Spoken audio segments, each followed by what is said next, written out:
சரி, இதுதான் first theorem. இது என்ன சொல்றாங்கன்னா, ரெண்டு சப் குரூப் இருக்குன்னு வச்சுக்கோங்களேன். இப்போ என்ன சொல்றாங்க, H1 and H2 are two subgroups. H1 and H2 are two subgroups in G.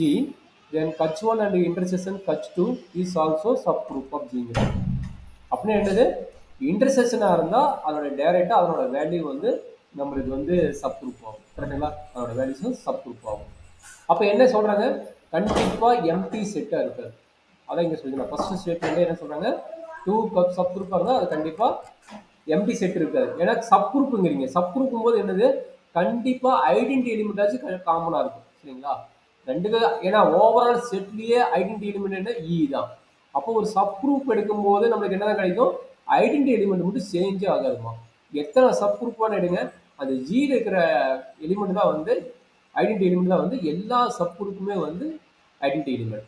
அப்போ அதனோட இன்டர்செக்ஷன் என்ன ஆகும், அட்லீஸ்ட் ஈங்கிற எலிமெண்டாச்சும் அட்லீஸ்ட் கிடைக்கும். ரெண்டுக்கு இன்டர்செக்ஷன் அட்லீஸ்ட் ஈங்கிற எலிமெண்டாச்சும் கிடைக்கும். சரிங்களா? அதனால தான் அவன் மென்ஷன் பண்ணிக்கிறான், identity element is common both H1 H2. Actually இது minimum possible, maximum possible maybe வேற ஏதாச்சும் கூட இருக்கலாம். சரிங்களா? அப்போ இதுதான் வந்து நம்மளுடைய ஐடென்டி எலிமெண்டோட கான்செப்ட் வந்து இருக்கிறதுனால நம்மள கண்டிப்பாக எம்டி செட் இருக்காது. அடுத்த பாயிண்ட் என்ன சொல்லலாம், H1 டு ப்ரூவ், இதை நம்ம ப்ரூவ் பண்ண போகிறோம். சரிங்களா? இதுக்கு என்ன பண்ணலாம், ஆல்ரெடி தெரியும். இன்டர்செக்ஷனோட மீனிங் என்ன, ஆல்ரெடி ராயல் கிளாஸ்லேயே படிச்சிருப்பீங்க. இன்டர்செக்ஷனோட மீனிங் என்ன, ரெண்டு செட் இருக்குதுன்னா ரெண்டு செட்டுக்கும் காமனாக எலிமெண்ட்ஸ் இருக்கும். சரிங்களா? அப்போ இன்டர்செக்ஷன் மீனிங் என்ன, இங்கே இருக்கிற எலிமெண்ட், இங்கே இருக்கிற எலிமெண்ட் வந்து நம்ம என்ன ப்ரூவ் பண்ண போகிறோம், இங்கே இருக்கிற எலிமெண்ட் வந்து சப்செட் தான்.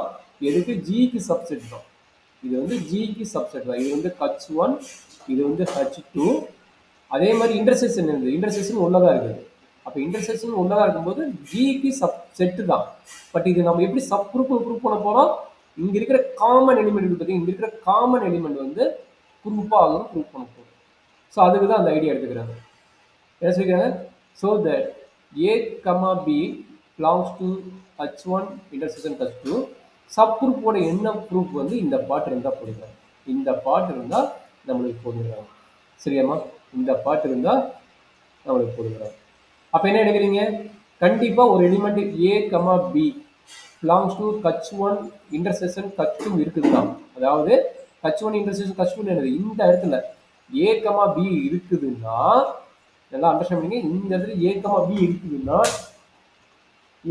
இருக்குதுன்னா, அப்போ என்ன நடக்கும், இந்த கண்டிஷன் சாட்டிஸ்ஃபை ஆகுதான் செக் பண்ணுறீங்க.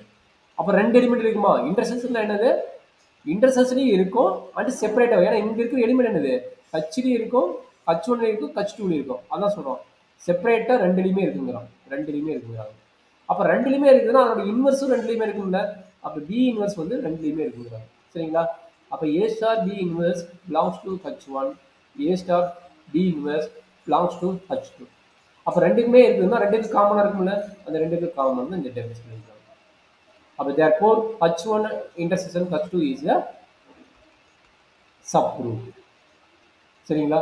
அப்போ என்ன மீனிங்னா, A, B belongs to H1, H2 இருக்குதுன்னா அதனோட இன்வெர்ஸும் அதில் இருக்கும். அதனால மீனிங் என்ன, B inverse is also H1, H2.